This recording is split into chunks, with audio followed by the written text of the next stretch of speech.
On paper, the Democratic Republic of Congo should be the wealthiest nation on earth. We are talking $24 trillion in untapped minerals. That is more than the entire GDP of the United States. Cobalt for your iPhone, lithium for electric cars, copper, gold, coltan. If it powers the modern world, Congo has it. But here is the thing. The average Congolese person lives on less than $2 a day. Life expectancy is 60 years. Infant mortality is one of the highest on the planet. Over 100 armed groups terrorize the eastern provinces. The country ranks 162nd out of 180 nations for corruption. So what went wrong? How does the richest country become the poorest? This is the story of the resource curse. And it starts way before you think it does. Because to understand Congo today, you need to go back to 1885. That's when King Leopold II of Belgium looked at this massive territory in Central Africa and saw dollar signs. Rubber was the oil of the Victorian era. Bicycles, car tires, industrial belts, everyone needed it. And Congo's rainforests had it growing wild. Leopold didn't even pretend this was a Belgian colony. He called it the Congo Free State and ran it like his personal business. Private European companies got concessions to extract rubber. If workers didn't meet their quotas, soldiers cut off their hands. Sometimes they killed entire villages as examples. 10 million people died under Leopold's rule. Half the country's population gone. And here's the pattern that still defines Congo. The resources left. The profits left. Nothing stayed to build schools, hospitals, or roads. Congo was an ATM for Europe, and the Congolese people were just the labor. Belgium took over direct control in 1908 after international outrage, but the model did not change. In the 1950s, they finally allowed some Congolese to attend high school. University education was available only through religious seminaries. When independence came in 1960, there were exactly 17 university graduates in the entire country. A Belgian general put it bluntly: before independence equals after independence. Every professional job was held by a Belgian. The Congolese knew how to mine, how to farm, how to build, but running a government or managing an economy, they had been systematically prevented from learning. And Belgium was not about to let go that easily. For years they had pushed centralization. Then suddenly, right before independence, they wanted federalism. Why? Because the southern province of Katanga had all the copper and diamonds. If Katanga were autonomous, Belgian companies could keep extracting without dealing with a national government in Kinshasa.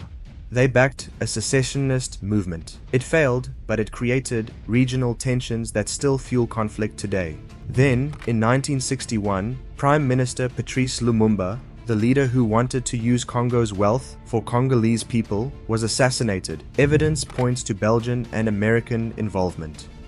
4 years later, General Joseph Mobutu seized power in a coup. He would rule for 32 years, and this is where the resource curse goes nuclear. Mobutu renamed the country Zaire and turned it into a kleptocracy. Foreign businesses were nationalized and handed to his cronies, who ran them into bankruptcy within months. Productivity collapsed, the economy crashed, but Mobutu got rich, unbelievably rich. He built palaces across the country. He chartered Concords to go shopping in Paris. He stashed billions in Swiss bank accounts. Public funds from mining operations did not build infrastructure. They did not fund education or healthcare. They paid for Mobutu's lifestyle. Sound familiar? It is exactly what the European companies did during colonization. Profits were extracted, nothing reinvested. The Congo went from being viewed as a colony to being viewed as a business opportunity. Different owners, same model. By the 1990s, Mobutu's support was crumbling. Then the Rwandan genocide happened. Hutu extremists who had carried out the genocide fled into eastern Congo, planning more attacks on Rwanda's new Tutsi-led government. Rwanda and Uganda backed a rebel named Laurent Kabila to overthrow Mobutu.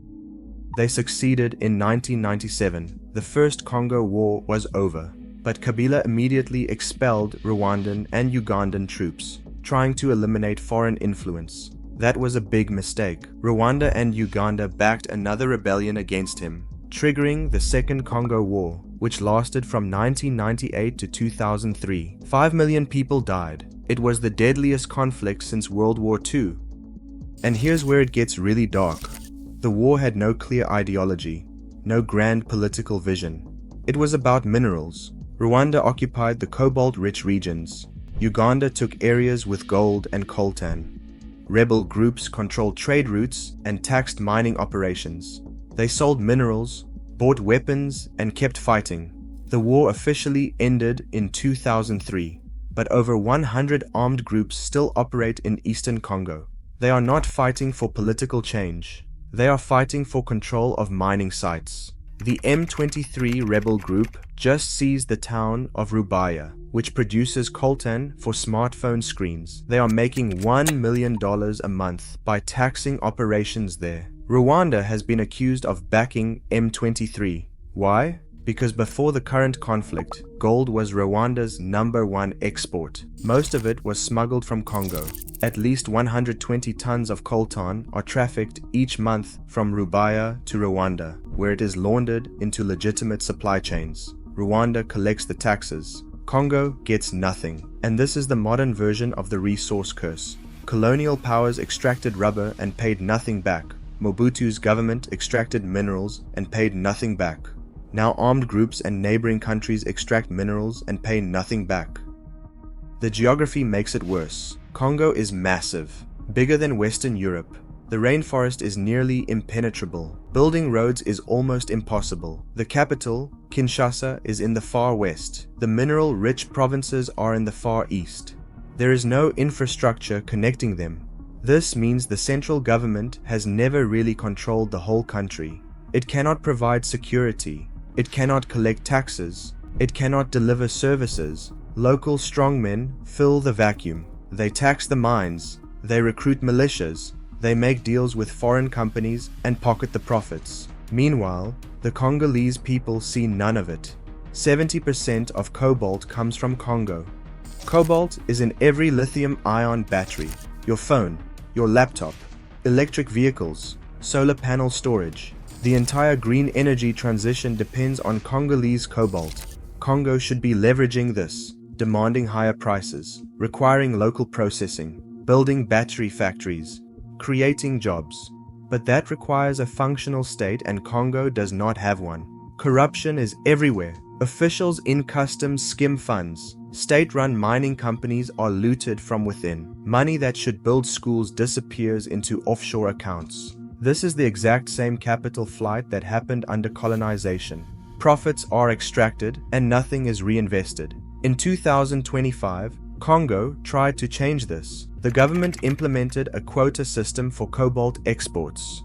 The idea was to stabilize prices and reserve some production for domestic projects. Every economy that depends on electric vehicles suddenly had to play by Congolese rules. They also updated mining codes to position Congo as an ethical partner. Better labor conditions, supply chain traceability. The message was clear: if you want our minerals, you play fair.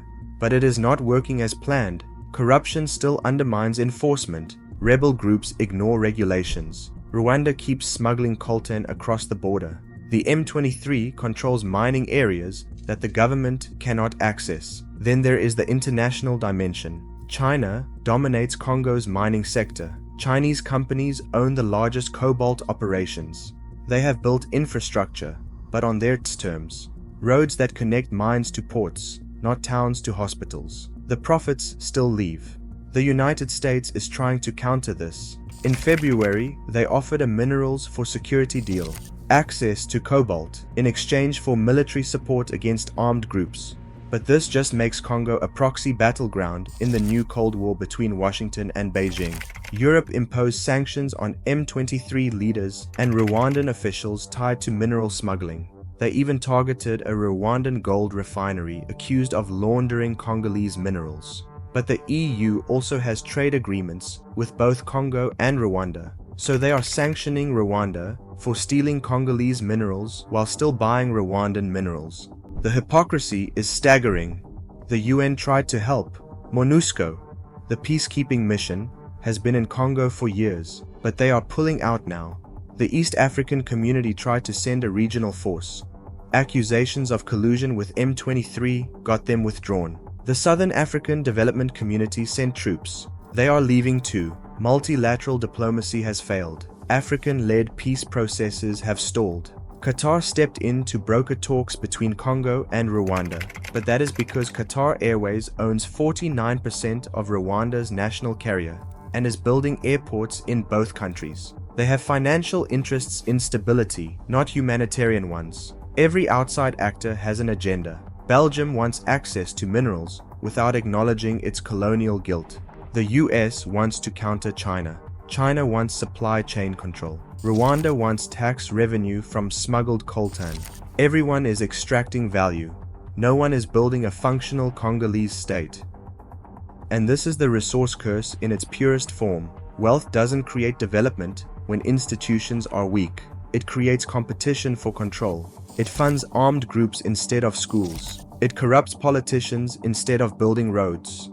At independence, Congo had 17 university graduates. 65 years later, it still lacks the human capital to manage its resources. The World Bank ranks Congo 164th out of 174th countries on the Human Capital Index. Learning poverty is widespread. Healthcare is a disaster. Compare this to Botswana. Similar colonial history. Diamonds instead of cobalt. But Botswana invested in education, healthcare, and transparent governance. They turned diamonds into development. Congo turned cobalt into conflict. The solution isn't a mystery.